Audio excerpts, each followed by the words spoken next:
Bismillahirrahmanirrahim.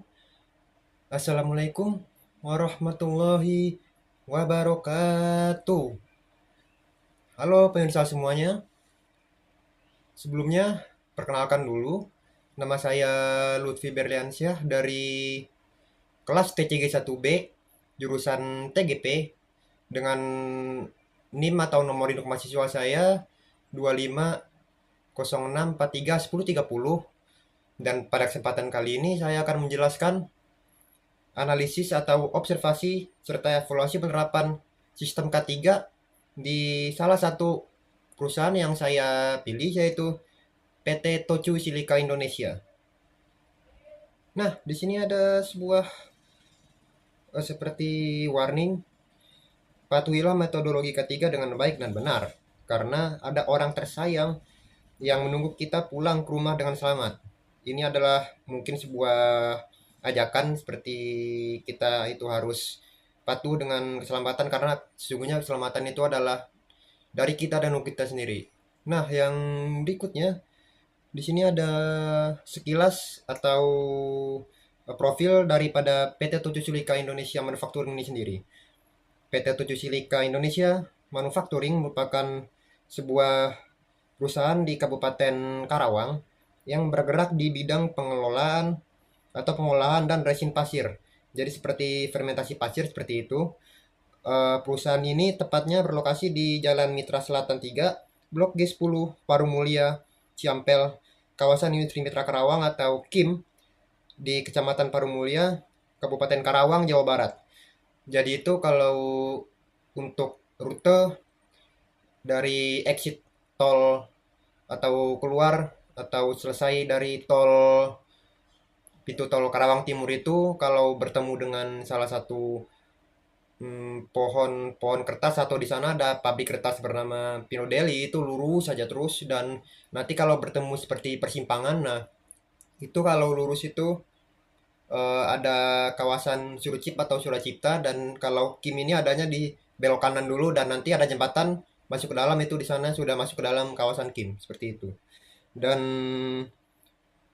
perusahaan fermentasi pasir PT Tujuh Silika Indonesia ini didirikan pada bulan Juli tahun 1996, yang juga masih merupakan member grup atau anak perusahaan dari salah satu perusahaan raksasa di Kabupaten Karawang, dan bahkan perusahaan besar di Indonesia juga, yaitu yang bernama PT Honda Prospect Motor Manufacturing atau PT HPM, atau yang orang sering kenal dengan Honda lah seperti itu ya, yang juga terletak di dalam atau masih di areal kawasan daripada kawasan industri Mitra Karawang tadi. Dan berikutnya di sini ada tujuan daripada observasi ini, yaitu yang pertama ada mengidentifikasi keseluruhan penerapan K3 di proyek manufaktur. Yang kedua ada mengevaluasi kepatuhan terhadap K3. Yang ketiga ada mengenali potensi bahaya, dan yang terakhir yang keempat ada memberikan rekomendasi perbaikan atau seperti saran-saran yang perlu diperbaiki lah, seperti itu, apa-apa saja yang perlu dibetulkan dan diperbaiki di dalam suatu perusahaan itu tersebut. Yang pertama di sini ada macam-macam bahaya yang bisa dibilang ini adalah secara generally atau umum atau keseluruhan ya daripada hmm, PT itu sendiri. Di dalamnya itu ada bahaya-bahaya apa saja. Nah, itu terdapat di dalam sini. Apa saja itu? Let's check it out. Nah, di sini yang pertama, sebelum saya masuk ke dalam pembahasan bahayanya itu contohnya apa saja, di sini terlebih dahulu ada eh, pengkastaan atau pengklasifikasian daripada jenis-jenis bahaya yang terdapat rank A, B, dan juga C. Yang dari bawah dulu, yang rank C itu adalah bahaya ringan, yang imbasnya dapat berupa luka-luka yang kecil atau luka-luka tergores lah, seperti goresan pisau cutter, goresan seperti besi-besi yang kecil atau sebagainya. Dan yang berikutnya ada rank B atau bahaya sedang. Di bahaya sedang ini imbasnya dapat berupa luka-luka seperti luka sedang atau luka-luka yang berareal areal yang lebih besar daripada luka ringan tadi, bisa berupa luka yang lebih besar lah pokoknya lah. Dan juga di lainnya itu bisa stop produksi. Dan yang paling danger atau yang paling bahaya di sini adalah yang rank A atau bahaya berat. yang akibatnya atau imbasnya dapat mengakibatkan sesuatu yang sangat fatal, yaitu bisa seperti cacat, seperti kehilangan anggota tubuh begitu, dan juga bahkan meninggal dunia. Nah, di sini kita masuk ke contoh yang pertama, daripada jenis-jenis bahaya di PT Toju Silka Indonesia, yaitu yang pertama di sini ada pagar kurang sempurna atau kurang panjang. Tingkat kebahayaannya yaitu sedang atau mencapai sekitar 45%. Nah, di sini itu ada sebuah seperti mesin produksi, ya mesin-mesin inilah, mesin untuk produksi gitu, dan di sini yang seperti ditunjuk oleh guider saya itu di situ ada seperti pagar kuning, dan juga ada sebenarnya ada sebelahnya itu ada seperti rantai warna kuning juga ya di situ. Itu panjang itu kurang, jadi hanya menutupi sekitaran 75% atau 3/4 lah dari mesin itu, dan yang seperempatnya lagi itu belum ditutupi pagar. Jadi misalnya itu nanti lagi proses produksi itu bisa agak sedikit bahaya lah. Makanya di sini itu tingkat bahayanya itu bisa dibilang tidak terlalu tinggi, tapi hanya 45%. Tapi itu juga tidak bisa dianggap enteng gitu ya, karena namanya bahaya itu tetap bahaya dan akan selamanya jadi bahaya. Makanya di sini juga harus dibetulkan seperti itu. Dan disarankan dan atau direkomendasikan untuk menyempurnakan ukuran pagar atau pembatas mesin tersebut agar pekerjaan dapat berjalan dengan lebih aman.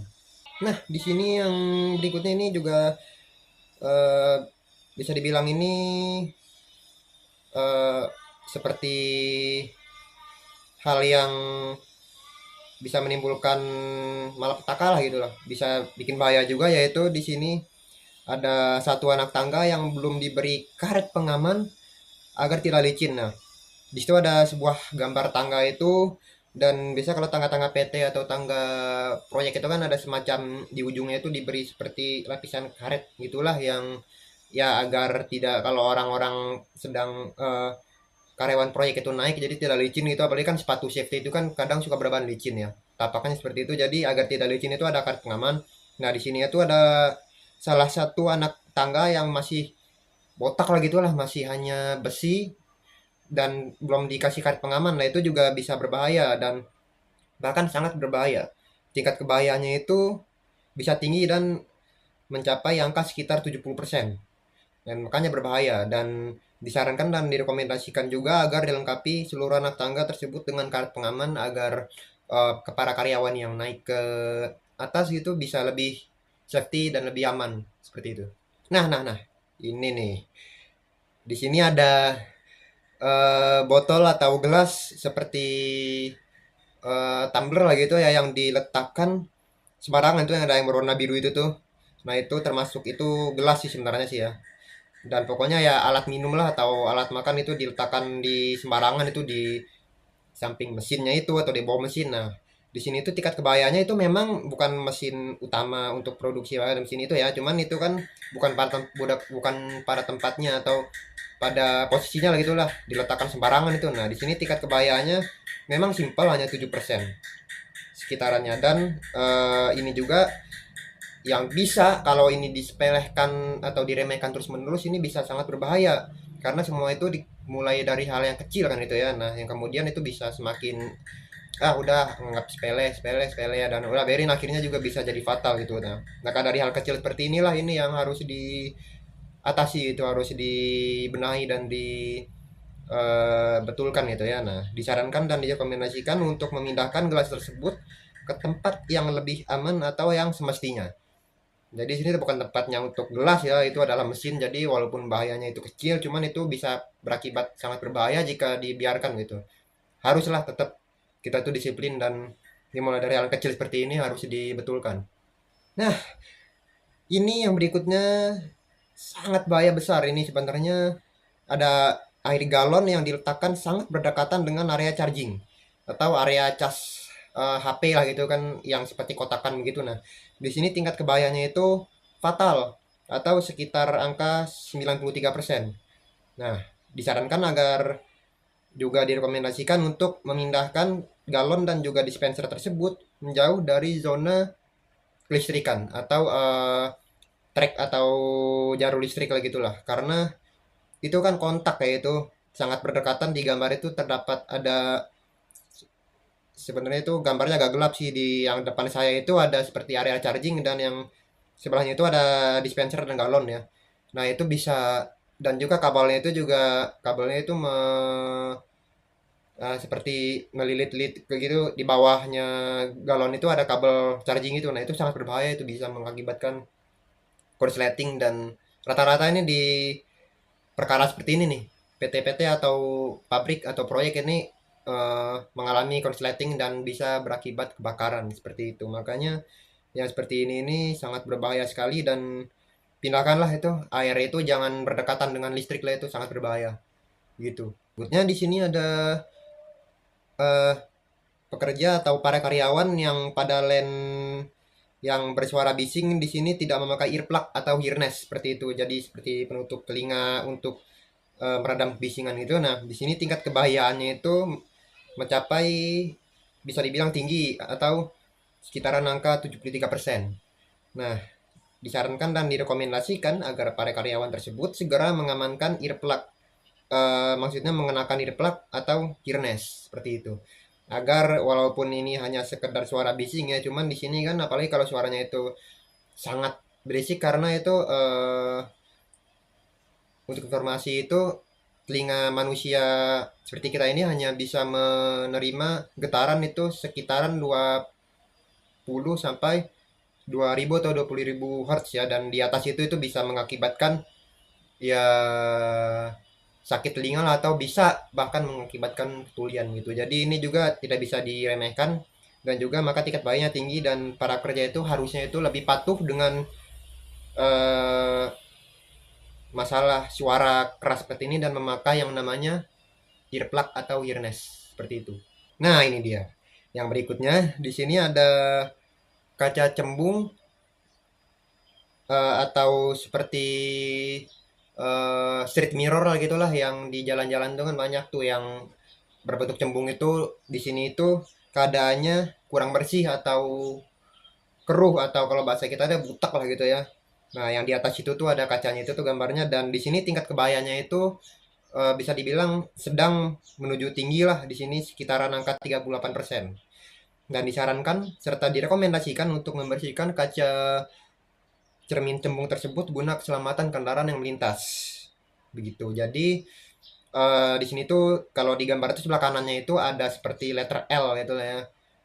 Atau tikungan lah gitu kalau jalan itu. Nah, di pojok tikungan, pas depan tikungan pertemuannya itu, di atasnya itu ada seperti kaca cembung ini. Nah, fungsinya kaca itu itulah, kalau bersih itu kan, kalau misalnya ada mobil dari arah sumbu X dan sumbu Y itu misalnya berbarengan, itu biar nggak terjadi itu tabrakan, makanya diberilah kaca cembung ini, dan harus bersih gitu. Jadinya kalau misalnya dua-duanya itu di titik tengahnya itu bertemu, jadi bisa saling mengalah itu kan, bisa lihat di cermin, oh ada mobil baru yang duluan, misalnya yang satunya ngalah dulu. Nah, kalau misalnya kurang bersih itu, atau bahkan malah nggak kelihatan, kan bisa berakibat, nah gitu kan, bertemu dua-duanya itu kepala sama kepala, bisa terjadi benturan atau tabrakan. Walaupun ya ada yang namanya klakson kan bisa aja, cuman tetap aja lah, namanya bahaya itu ya harus ditanggulangi lah gitu. Dan ini juga harus dievaluasi serta dibetulkan. Makanya harus dibersihkan lah kaca ini agar bisa lebih selamat demi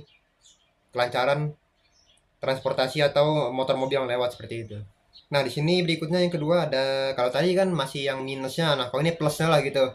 Tadi itu ada bahaya-bahaya yang belum memenuhi K3. Nah, di sini ada K3 yang sudah diterapkan. Begitu.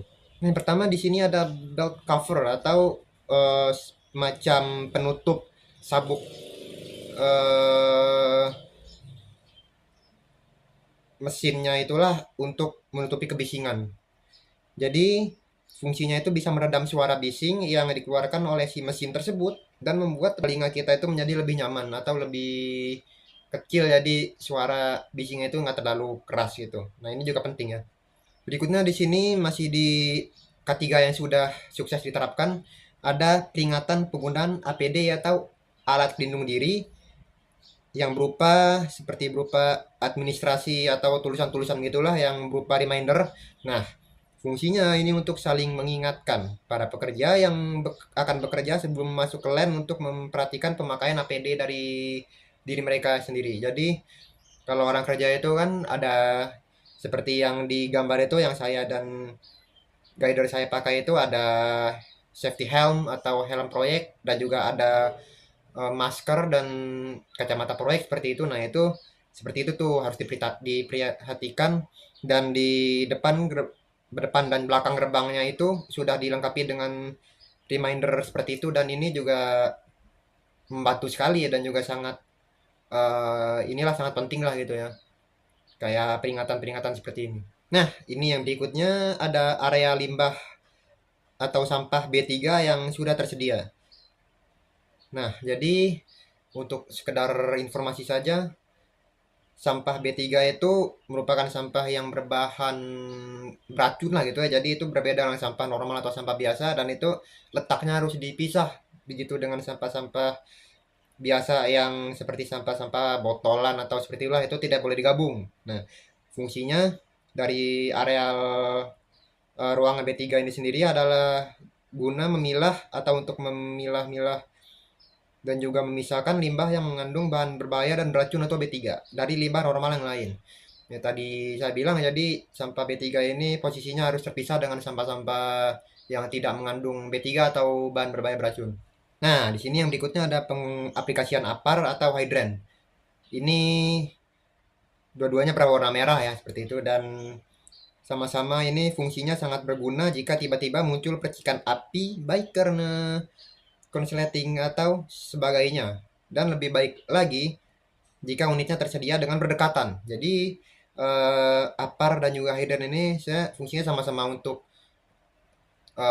menaklukkan api ya gitu kalau terjadi kebakaran dan dua-duanya sama-sama berisi air dan ini sangat sangat sangat berguna tentunya dan juga apalagi kalau unit atau kuantitas atau jumlahnya ini sangat berdekatan dan banyak gitu jadinya tidak harus mencari oh mana apar mana hidden itu kalau misalnya kebakaran kan langsung ada dan berdekatan jadi tinggal ambil gitulah kalau kalau jumlahnya banyak dan ini juga sangat berguna lah seperti itu kalau untuk terjadi khususnya seperti kebakaran. Nah, yang berikutnya di sini yang ketiga ada pengenaan daripada APD. Masker yang pertama, fungsinya yaitu guna melindungi khususnya area mulut, hidung agar tidak menghirup atau mencium bau menyengat atau bahan kimia dan debu pasir untuk produksi. Nah, di sini tingkat kepatuhan para pekerja karyawannya itu sekitaran 77%. Jadi masker ini tentu sangat bermanfaat ya kalau untuk seperti notabene yang model-modelan semacam perusahaan produksi pasir begini kan itu debunya sangat menyengat gitu ya. Nah, di sini peran masker itu sangat penting lah untuk melindungi organ penciuman kita dan pernapasan itu agar tidak terjadi hal-hal yang tidak kita inginkan begitu ya. Dan di sini juga para karyawannya itu sudah banyak ya dan banyak yang memakai masker lah makanya tingkat kepatuhannya itu lumayan tinggi seperti itu. Yang berikutnya di sini ada safety helm atau helm proyek. Fungsinya untuk melindungi kepala khususnya bagian atas dari hal-hal seperti kejatuhan barang atau benda produksi dan sebagainya, benda-benda yang lainnya seperti itu. Pokoknya melindungi kejatuhan benda lah agar kepala kita aman itu dan juga serta bagi pekerja yang bekerja di outdoor untuk melindungi kepala dari panas dan tingkat kepatuhan para pekerjanya di sini 91%. Jadi helm proyek ini sangat pasti kepala itu kan krusial ya kalau misalnya luka itu bisa berbahaya dan bisa untuk melindungi kepala lah gitu kalau amit-amit kayak kejatuhan barang itu kan kan banyak namanya PT atau pabrik itu kan kayak ada hooker crane yang di atas itu takutnya misalnya terjadi hal yang tidak diinginkan nah barangnya jatuh kan ada pelindung lah di kepala kita jadi nggak langsung kena kepala gitu dan untuk pekerja yang bekerja di luar atau di lapangan gitu juga kalau berkebetulan cuacanya sangat panas itu juga bisa melindungi kepala kita agar nggak kena panas matahari langsung gitu jadi bisa ya terlindungi kepala kita lah dari panas bahasanya seperti itu. Nah di sini yang berikutnya ada kacamata proyek. Fungsinya untuk melindungi mata dari kontaminasi dan iritasi akibat seperti kelilipan debu, pasir, atau debu-debu yang lainnya lah agar pekerjaan kita berjalan lancar. Di sini tingkat kepatuhan para pekerjanya sekitar 57%. Nah, dibanding dua tadi nih, masker dan juga safety helm atau helm proyek tadi, biasanya kacamata proyek ini paling sering diremehin orang nih gitulah bahasanya. Karena helm dan juga masker tadi kan itu udah eh, penting ya, namanya biasa kan pekerja itu identik dengan khususnya helm gitu ya, helm proyek itu. Nah, kalau kacamata ini biasanya itu banyak yang tidak mau pakai lah gitu, jadinya di sini tuh tingkat patuannya itu agak kecil ya. Dan juga fungsi kacamata ini walaupun nggak terlalu penting juga harus diperhatikan ya, harus eh, inilah diutamakan juga. Makanya di sini para pekerja yang belum memakai kacamata proyek ini diharapkan untuk kedepannya memakai kacamata lah gitu demi keselamatan dan kenyamanan bersama dalam bekerja. Oke, yang berikutnya di sini ada prosesi meeting kecil sebelum saya dan guider saya tadi itu tancap itulah go to field, pergi ke lapangan itu. Sebelum observasi itu di sini terlebih dahulu ini memasuki ruang seperti eh, ruang meeting yang kecil lah gitulah, dan di sini dibahas pengertian safety seperti mengidentifikasi atau mengenali potensi bahaya yang ada di tempat kerja dan juga mengendalikan atau mengontrol potensi bahaya yang telah diidentifikasi. Jadi pertama itu kita mengidentifikasi dulu atau menelaah lah ini bahayanya apa. Oh, ini jadi yang berikutnya baru kita mengendalikan atau mengontrol agar bahaya itu tidak terjadi begitu. Nah, ini untuk informasi tambahan sedikit. Di sini ada mahakarya gitu gitu ya, atau barang hasil cetakan pasir yang ini udah siap atau udah jadilah dari produksi PT Tocu Cilika Indonesia tadi. Tadi kan itu seperti dia itu main pasir lah itu bahasanya, produksinya itu menggunakan pasir, dan di sini itu ada berupa plat-plat atau blok atau alat atau silinder sebuah kendaraan lah itu. Di sini banyak yang sudah jadi dan masih ada itu yang belum dilepas dari cetakan pasirnya itu, dan ada juga yang udah dilepas. Nah, hasilnya seperti di rak-rak itu begitu, dan ini juga bisa masuk ke dalam K3 juga karena di sini kan tidak ditaruh eh, asal atau sembarangan lah gitu ya. Di sini tertata rapi, disusun apik dan juga disusun sistematis di dalam rak. Dan ini selain pastinya untuk estetika atau keindahan atau kesejukan mata lah itu memandang, ini juga bisa termasuk ke dalam keselamatan dan juga kesehatan kerja atau K3 karena ini termasuk ke dalam hal yang disiplin lah dan juga hal yang bagus begitu. Nah, dan di sini ada hasil produksi yang sudah siap didistribusikan. Di sini di sebelah kiri dan kanan saya itu ada berupa kantong-kantongan lah di situ yang sudah di press atau di labelkan dengan alamat dan juga ada logo perusahaan PT Tujuh Cilika Indonesia. Di sini itu sudah siap untuk diantar atau disalur-salurkan, didistribusikan itu untuk seperti ada spare part atau yang lainnya lah itu untuk diantar atau didistribusikan ke PT-PT atau instansi yang lainnya seperti itu. Pokoknya ini udah siap jadilah seperti itu. Dan sepertinya kita sudah sampai di ujung presentasi nih. Baik, kalau begitu pergi mancing lewat Pisangan. Pulangnya ngopi di Matraman. Sekian pertemuan ini kita adakan. Semoga dapat menambah ilmu dan juga wawasan. Terima kasih. Sekian dari saya. Jika ada yang perlu atau yang harus diperbaiki itu mohon maaf, karena manusia itu tempatnya tidak sempurna. Yang sempurna hanyalah milik Allah Subhanahu wa taala. Baik, sekian dari saya. Wassalamualaikum warahmatullahi wabarakatuh. Salam K3.